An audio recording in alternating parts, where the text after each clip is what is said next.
wabarakatuh. Alhamdulillah nahmaduhu wa nasta'inuhu wa nastaghfiruhu wa na'udzu billahi min shururi anfusina wa min sayyiati a'malina man yahdihillahu fala mudilla lahu wa man yudlilhu fala hadiyalah. Asyhadu an la ilaha illallah wahdahu la syarika lah wa asyhadu anna Muhammadan abduhu wa rasuluh sallallahu alaihi wa ala alihi wa sahbihi wa man tabi'ahum bi ihsanin ila yaumiddin wa ba'd. Bapak Ibu ma'asyiral muslimin wal muslimat yang saya hormati dan semoga selalu diberikan taufik serta kemudahan dalam beribadah kepada Allah Subhanahu wa taala. Amin ya rabbal alamin. Kembali malam hari ini kita bersyukur dan memuji kepada Allah Subhanahu wa taala karena kita pun kembali mendapatkan karunia kenikmatan yang selalu diberikan kepada kita, walaupun kita ini kadang banyak kurangnya, walaupun kita ini kadang banyak kesalahannya. Sama-sama kita berdoa kepada Allah Subhanahu wa taala, semoga setiap nikmat anugerah yang Allah berikan kepada kita betul-betul bisa kita syukuri, dan betul-betul anugerah tersebut bisa sebagai wasilah dan sarana agar kita lebih bertakwa kepada Allah Subhanahu wa taala. Amin ya rabbal alamin. Jemaah kaum muslimin, malam hari ini lanjut kita belajar bersama-sama mengkaji kitab Riyadhus Shalihin, dan kita masih melanjutkan bab yang sebelumnya, yaitu bab banyaknya jalan-jalan kebaikan. Kita akan baca hadis yang kedua di dalam bab ini. Berkata Al-Imam An-Nawawi rahimahullahu ta'ala dari sahabat Abu Dzar. Sahabat Abu Dzar Al-Ghifari, Nabi sallallahu alaihi wasallam bersabda, yusbihu ala kulli sulama min ahadikum shadaqatun. Kata Nabi SAW, yusbih, setiap pagi, dari kata asbaha, yusbihu, artinya waktu pagi. Makanya ada zikir pagi disebut zikir sobah. Setiap pagi, ala kulli sulama, atas setiap sulama. Sulama niku persendian. Persendian niku bahasa Jawa ini apa? Ugel-ugel. Ros-rosan. Jadi Mas Heri ugel-ugel itu. Iya. Baik, ros-rosan, persendian. Setiap pagi ala kulli sulama, wajib bagi setiap persendian, pagi setiap ros-rosan, min ahadikum, dari salah seorang di antara kalian, sedekah. Itu wajib disedekahi. Setelah itu Nabi SAW merinci macam-macam sedekah. Nabi merinci macam-macam bentuk-bentuk sedekah. Belum mengatakan fakullu tasbihah sedekatun. Setiap kalimat tasbih adalah sedekah. Bapak-bapak, kalimat tasbih berbunyi subhanallah, itu sedekah. Wa kullu tahmidatin sedekah, dan setiap tahmid itu juga merupakan apa? Sedekah. Ibu-ibu, bacaan tahmid berbunyi alhamdulillah. Wa kullu tahlilatin sedekah. Yang ketiga, setiap tahlil adalah sedekah, dan kalimat tahlil berbunyi la ilaha illallah. Wa kullu takbiratin sedekah. Nabi mengatakan berikutnya, setiap takbir, yaitu ucapan Allahu Akbar, itu juga merupakan sedekah. Jadi sedekah di sini tidak hanya berupa harta. Bukan hanya itu, wa amrun bil ma'rufi sedekah. Wa amrun, memerintahkan, bil ma'ruf, kepada kebaikan. Yuk kita sholat jamaah, Yuk kita berangkat pengajian, itu ngajak kebaikan. Kata Nabi, sodakotun itu juga merupakan sodakoh. Wa nahyun anil munkar, larangan dari kemungkaran. Kita melarang saudara kita, keluarga kita dari amal kemungkaran, itu juga merupakan sodakoh. Pak, nek sholat aja ngantek telat. Niku larangan apa perintah? Nek sholat aja telat. Niku larangan apa perintah? Oh perintah. Nek sholat aja telat. Perintah ya Pak. Nek larangan pripun? Sholatmu aja telat. Baik. Kemudian kata Nabi SAW, wa yujzi'u min dalik, sedekah setiap persendian manusia itu yujzihu, sudah dicukupi dengan rakaatani, 2 rakaat, yarka'uhuma, yang 2 rakaat itu engkau kerjakan minat duha, di waktu apa? Duha, atau disebut dengan solat apa? Solat duha. Hadis ini riwayat Imam Muslim, nomornya 1704. Jamaah kaum muslimin yang kami hormati dan semoga dimuliakan Allah Subhanahu wa taala. Hadis ini diletakkan oleh Imam Nawawi rahimahullahu taala dalam bab banyaknya jalan-jalan apa? Kebaikan. Ini menunjukkan kepada kita semuanya bahwa di antara jalan-jalan kebaikan adalah berzikir kepada Allah. Berzikir kepada Allah. Dan berzikir kepada Allah itu merupakan bentuk sedekah untuk kita semuanya. Sekaligus ini menjelaskan kepada kita sedekah itu tidak harus berbentuk apa? Berbentuk harta. Tapi jamaah kaum muslimin hormati, bicara persendian manusia atau bahasanya Jawa ros-rosan.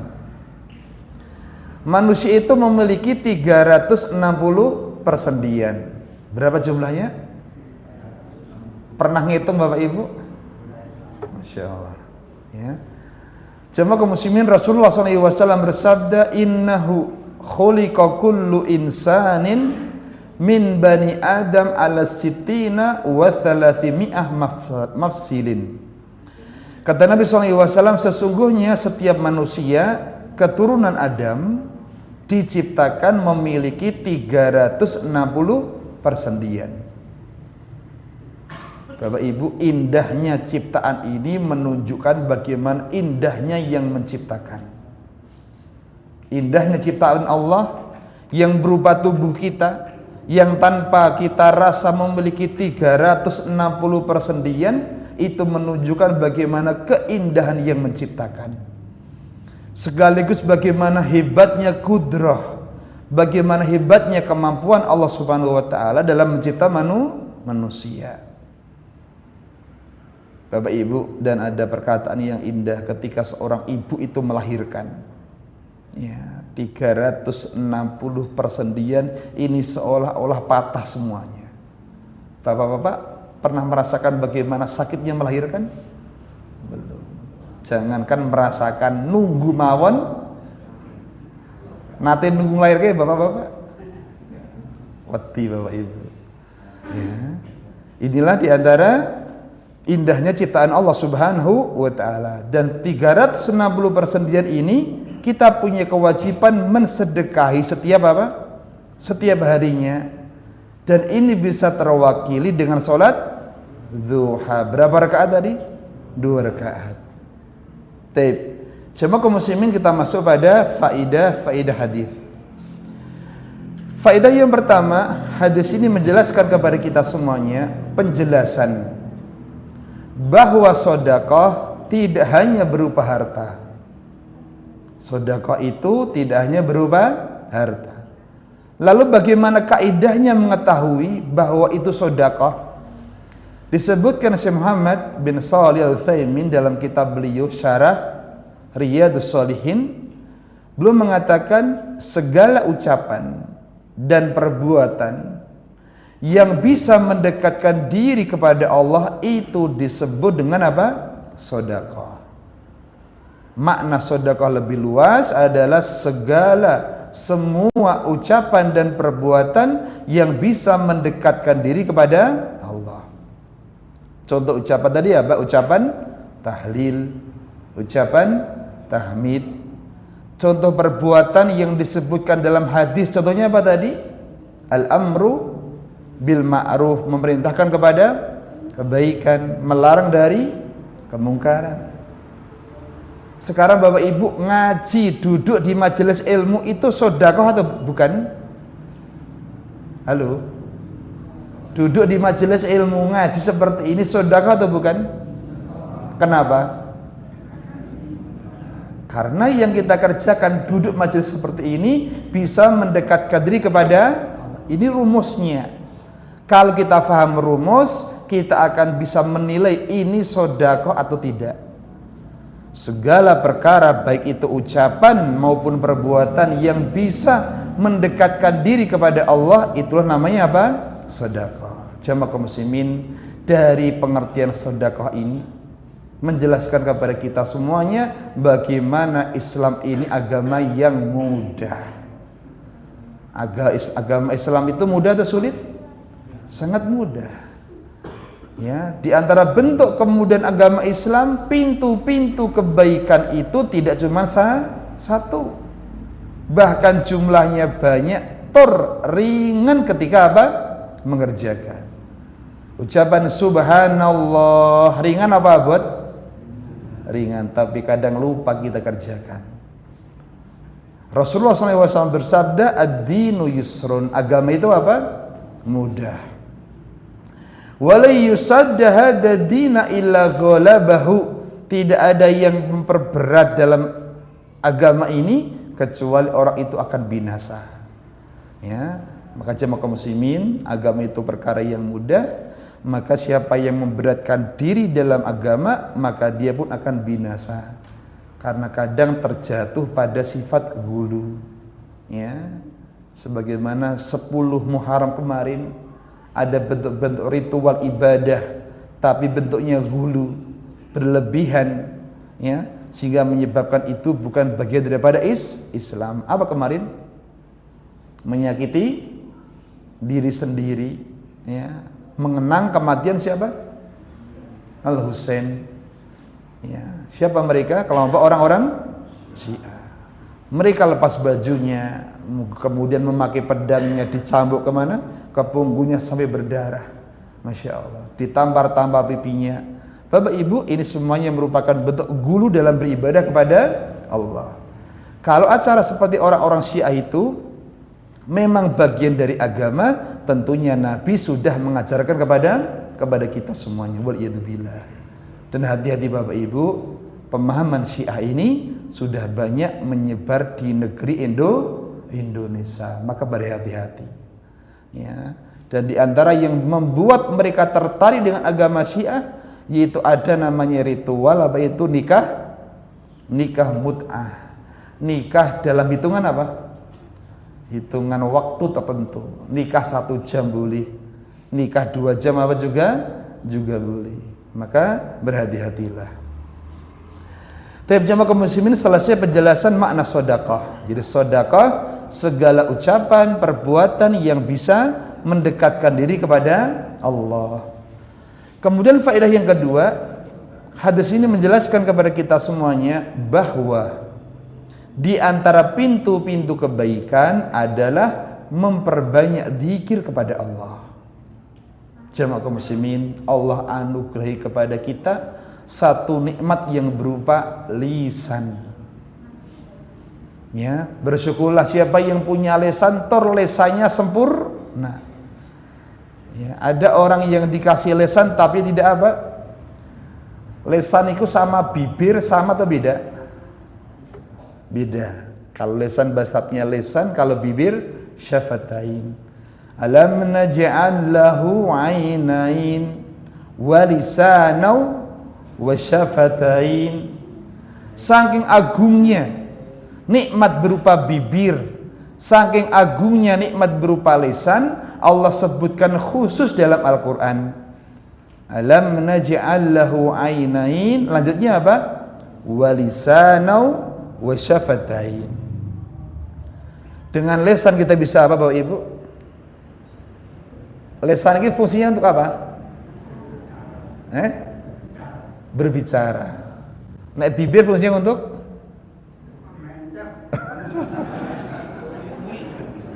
kok yang mencep toh Mas? Mesem, keindahan. Tiang niku nek duwe bibir terbibir sempurna tambah indah. Ya, mang tingali bapak-bapak sing sedan tembok niku. Bibirnya sempurna semuanya, cakep semuanya. Tapi kalau bibir itu enggak sempurna jadi apa namanya? Sumbing. Gimana ngomongnya? Ya. Loh. Kok ada yang praktek gitu. Bapak Ibu, ini lesan itu nikmat, dan besok lesan ini, bibir ini akan dimintai pertanggungjawaban. Ya, tsumma latus'alunna yauma idin 'anin na'im. Kemudian betul-betul kalian akan ditanya hari itu anin na'im, tentang nikmat-nikmat yang Allah berikan kepada kita. Yuk Bapak Ibu, kita sama-sama muhasabah, koreksi diri. Lesan kita selama ini sering kita gunakan untuk apa? Yang belum membiasakan lesannya untuk berzikir, yuk kita mulai kita gunakan untuk berzikir. Karena lesan kita, bibir kita besok akan berbicara di hadapan Allah, menjadi saksi dengan apa kita gunakan di dunia. Zikir Bapak Ibu. Allah Subhanahu wa taala memerintahkan kepada kita untuk banyak berzikir. Ya ayyuhalladzina amanu dzkurullaha dzikran katsira. Wahai orang-orang yang beriman, berzikirlah kepada Allah dengan zikir sebanyak-banyaknya.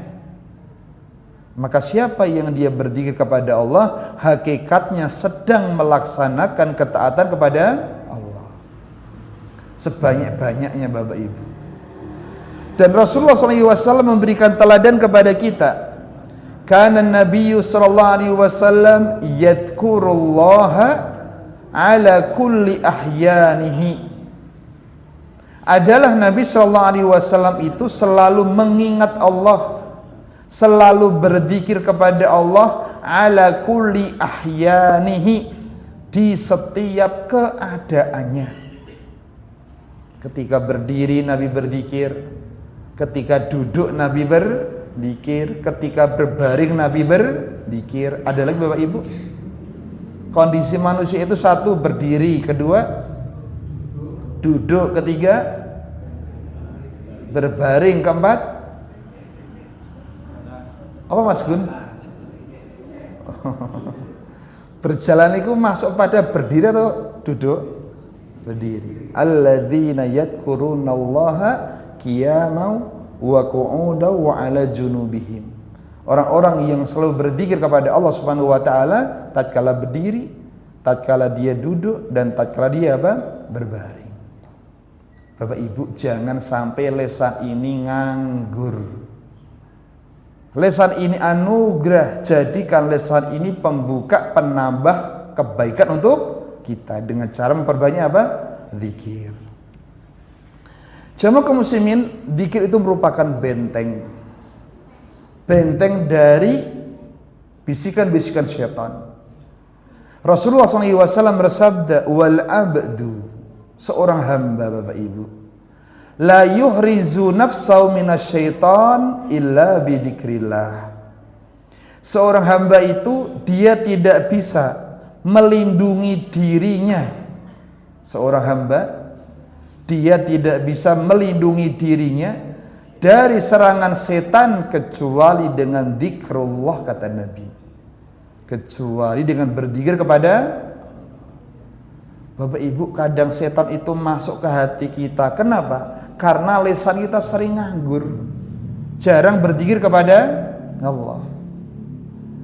Disebutkan oleh ulama bernama Ibnu Abbas radhiyallahu anhuma, ia mengatakan, asyaitanu jathimun, setan itu akan jathim, menyelinap. Menyelinap niku bahasa Jawa apa? Menyelinap, menyusup. Menyusup ya Indonesia atau apa? Pokoknya menyelinap. Kata Ibnu Abbas dalam tafsir Ibnu Katsir, setan itu akan jasim menyelinap ala qalbi ibni Adam, di dalam hati manusia. Fa idza saha wa ghafala, kapan setan itu akan menyelinap di hati manusia? Ketika dia saha wa ghafala, ketika dia lupa, ketika dia lalai. Ketika lesannya, hatinya lalai dari berzikir kepada Allah, setan itu akan masuk, Bapak Ibu. Kata beliau lagi, fa idza dzakarallah ta'ala khanasa, tapi ketika hati, ketika lesannya kembali berzikir kepada Allah, setan itu akan khanasa. Apa khanasa? Delik, bersembunyi. Maka setan di antara bahasa Arabnya apa? Khannas, min syarril waswasil khannas. Apa makna min syarri? Dari keburukan waswas, bisikan-bisikan. Khannas, kenapa khannas?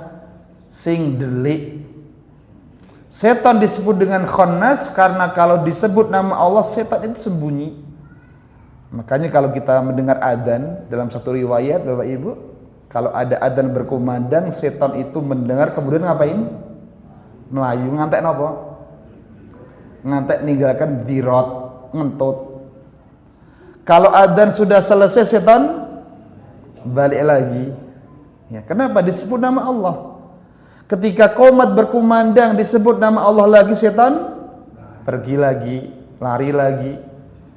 Kemudian ketika iqamat sudah selesai, setan apa? Kembali lagi goda manusia ketika sholatnya. Maka ada orang sholat sampai lupa jumlah rakaatnya. Nanti Bapak Ibu, untungnya rada di imam. Kita sering seperti itu. Bahkan sholat sering memikirkan hal-hal yang di luar sholat, dan itu kita ikuti terus. Itulah setan. Tapi kalau kita sebut nama Allah, setan pergi. Ya.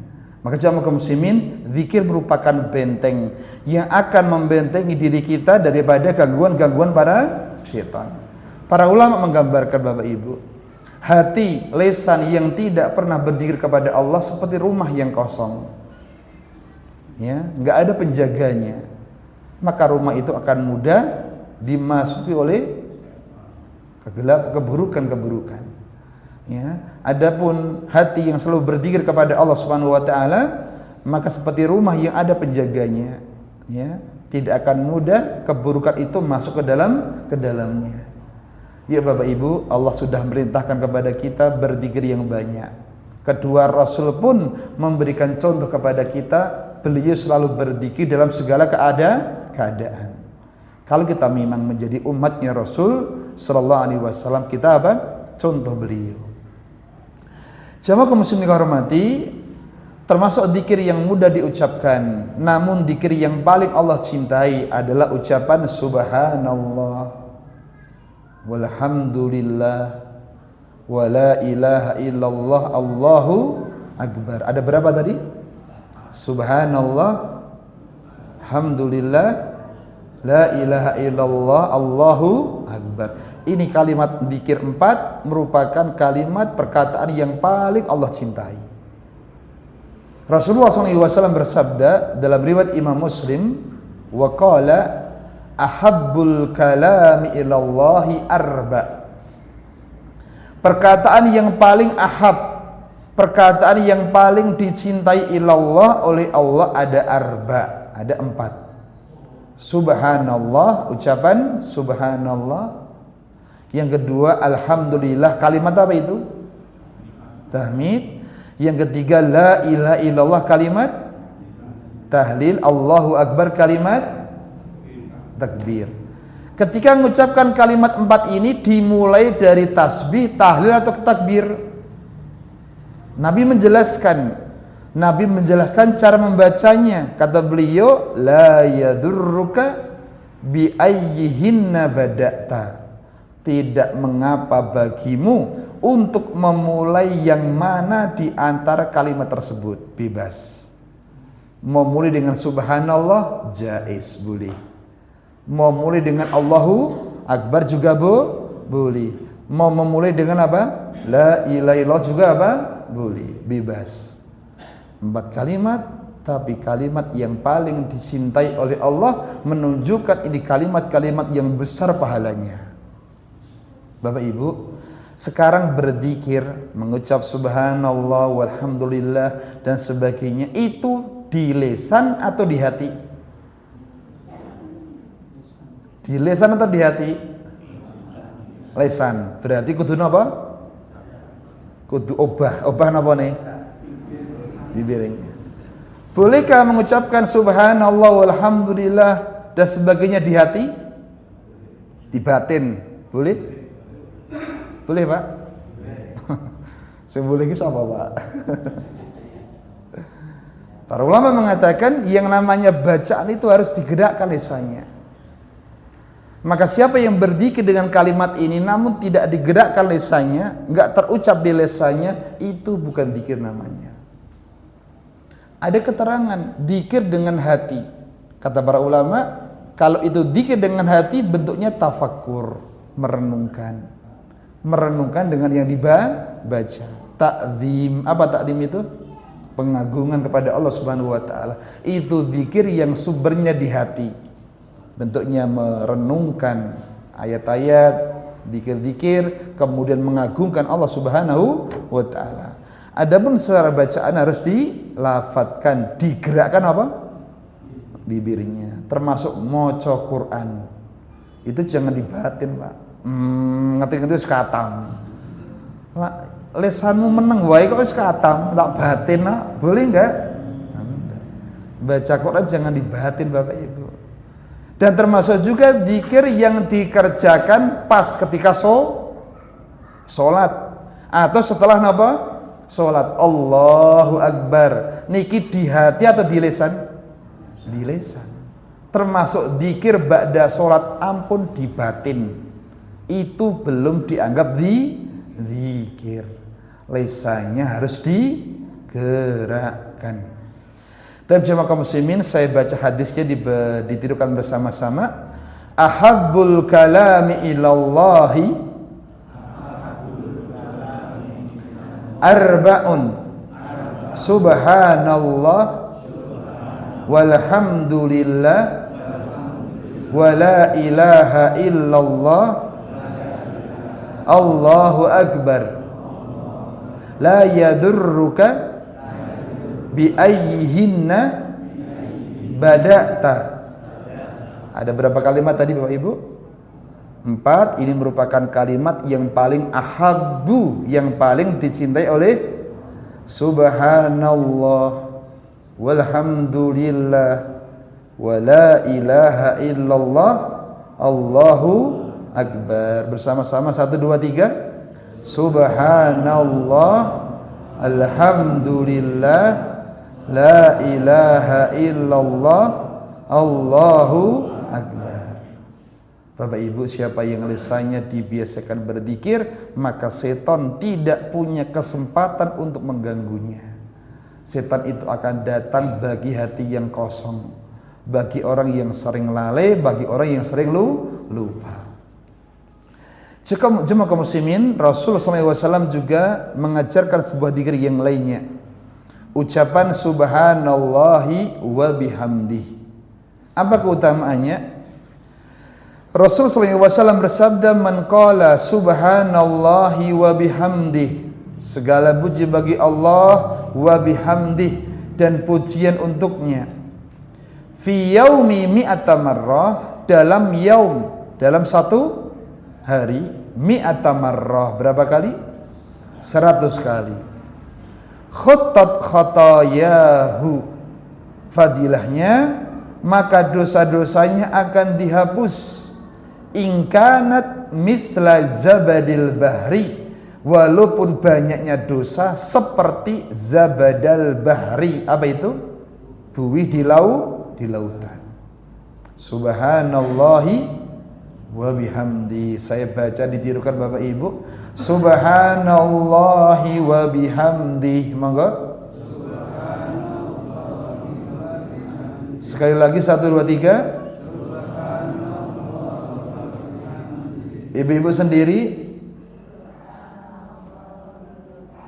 Bapak-bapak? Bapak Ibu, ini beberapa contoh saja dan masih banyak dzikir-dzikir yang sangat utama. Monggo, yang paling ringan, yang bisa dilafatkan. Semoga dengan lisan kita semakin banyak berzikir kepada Allah, kita pun semakin besok tinggi derajat di sisi Allah Subhanahu wa taala. Selesai faedah yang kedua. Kita masuk faedah yang ketiga. Hadis tadi Bapak Ibu menjelaskan kepada kita penjelasan keutamaan solat duha. Penjelasan keutamaan solat duha. Kalau dalam hadis disebutkan di antara keutamaan solat duha adalah mencukupi sedekah untuk setiap persendian manusia di setiap harinya. Padahal jumlah persendian tadi berapa? 360 rosan. Ya, itu cukup dengan 2 rakaat salat duha. Itu satu keutamaan. Ada keutamaan yang lainnya. Rasulullah SAW menyebutkan fadilah keutamaan salat duha. Qala Allah Azza wa Jalla, Allah berfirman, maka disebut hadis qudsi. Nabi meriwayatkan langsung dari siapa? Allah Subhanahu wa taala. Qala Allah Azza wa Jalla, Allah taala berfirman, ya bani Adam, hei anak Adam, la ta'jiz. Wahai anak Adam, jangan kamu itu ta'jiz, lemah, jangan meninggalkan an arba'i rakaat, dari arba, berapa? 4 rakaat min awalin nahar, di awal siang. Maksud di awal siang adalah waktunya awal siang itu pagi. Nek awal sore awal siang itu apa? Pagi. Nek awal malam sore. Bapak Ibu, apa hikmah kita diperintahkan zikir pagi dan sore? Karena pagi itu awal siang, sore itu awal apa? Malam. Siapa yang berzikir di 2 waktu ini, maka 24 jam waktunya akan diberkahi oleh Allah Subhanahu wa taala. Itu salah satu hikmah kenapa ada zikir pagi, kenapa ada zikir apa? Sore. Kata Nabi SAW, siapa yang mengerjakan 4 rakaat, 4 rakaat dari salat duha, apa buahnya? Akfika akhirahu, maka itu akan mencukupimu di akhir siang. Ya. Maksud daripada mencukupi di akhir siang, kata para ulama, disebutkan At-Tibi dalam kitab Tuhfatul Ahwadi Syarah Sunan Tirmidzi, belum mengatakan engkau akan diberi kecukupan. Engkau akan apa? Diberi kecukupan dalam kesibukan dan urusanmu. Maka salah satu fadilah salat duha itu penyebab apa? Dicukupinya kebutuhan seorang hamba. Ya. Dan yang kedua, akan dihilangkan dari hal-hal yang tidak disukai. Akan dihilangkan dari hamba tersebut dari hal-hal yang tidak disukai setelah engkau sholat hingga akhir siang. Dari keterangan ulama di sini Bapak Ibu, ada berapa keutamaan sholat duha? 2. Yang pertama apa? Sebab adanya kecukupan. Yang kedua sebab dijauhkan dari apa? Keburukan. Bolehkah Bapak Ibu sholat duha niate gen rezeki ini lancar? Boleh tidak? Halo? Sholat duha niate gen rezeki ini lancar, boleh enggak? Boleh, tapi jangan dijadikan dominan. Dominan itu bahasa gampangnya apa? Jangan dijadikan niat paling utama. Harusnya niat yang paling utama untuk apa? Akhirat. Fadilah ini disebutkan oleh Nabi SAW dalam hadisnya, menunjukkan boleh seorang itu beramal dengan niatan apa? Dunia. Tapi jangan jadikan sebagai niatan utama. Ya, sebagaimana haji, Niat haji plus apa? Dagang. Ya, mumpung rono kok Indonesia nggawa mie goreng. Sebab nekono ra enek masakan semisal mie goreng. Ya. Rasane pun pokoknya enak Jawa Bapak Ibu. Nah, karena lesannya lesan apa? Lewat Jawa. Bapak Ibu sholat duha. Siapa yang sudah merutinkan walhamdulillah, pujilah Allah Subhanahu wa taala, hada min fadlillah, itu keutamaan dari Allah. Tapi siapa yang belum merutinkan, yuk kita mulai mumpung masih ada kesempatan. Ya, rugi Bapak Ibu. Ada kesempatan berbuat baik, kita mampu, kita punya waktu, namun kita gak mengerjakan, rugi. Besok akan nyesel Bapak Ibu. Jamaah kaum muslimin, sekarang berapa jumlah sholat duha? Dikatakan ulama Syafi'iyah bahwa rakaat sholat duha itu minimalnya 2 rakaat. Minimalnya. Berarti paling apa? Siti 2 rakaat. Kemudian yang kedua, sempurnanya itu 8 rakaat. Sempurnanya. Kemudian tengah-tengahnya adalah 4 atau 6 rakaat. Maka disimpulkan sholat duha di sini menurut siapa ulama Syafi'iyah minimal berapa rakaat? 2. Maksimal berapa?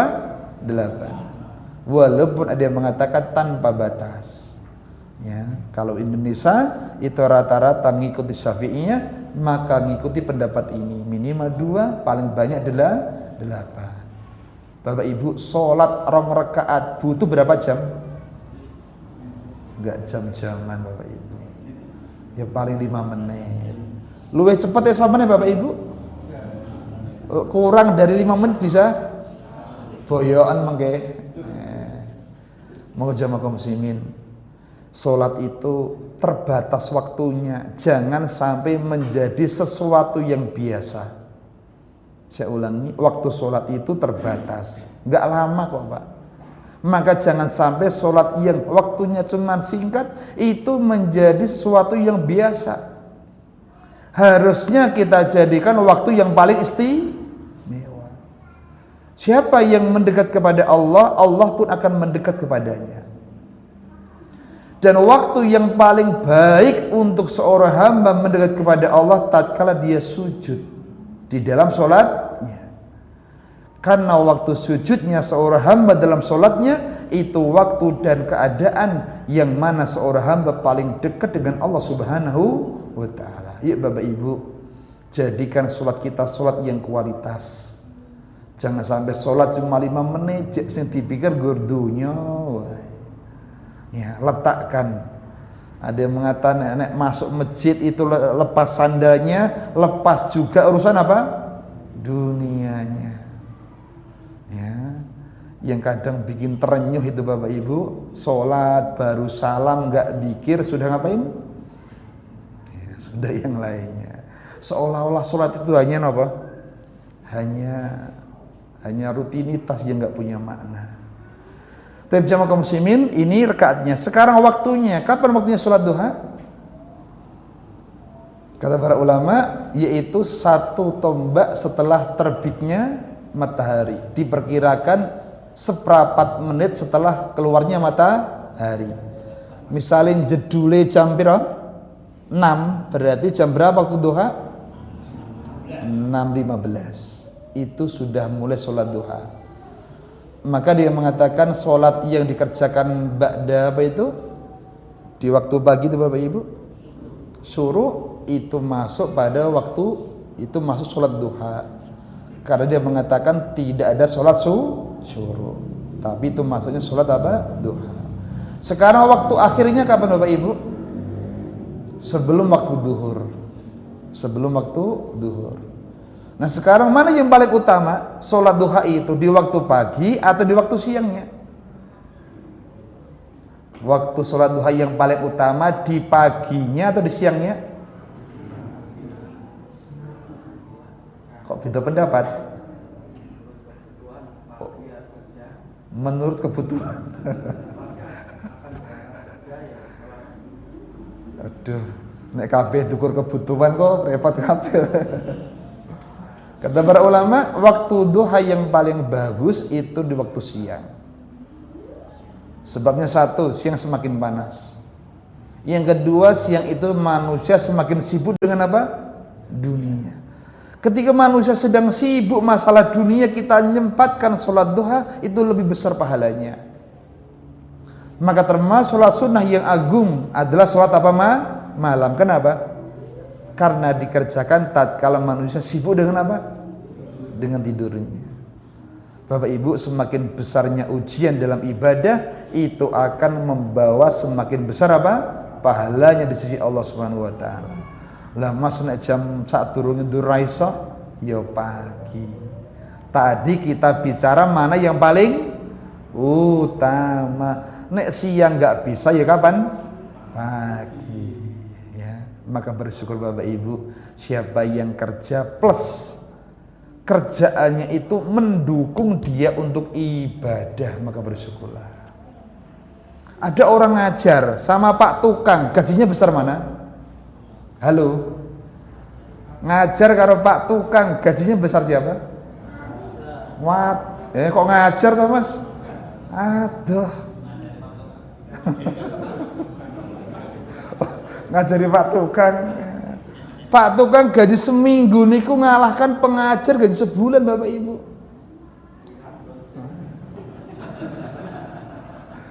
Muridnya kata pinter-pinter. Tapi Bapak Ibu, kita mikirnya bukan itu.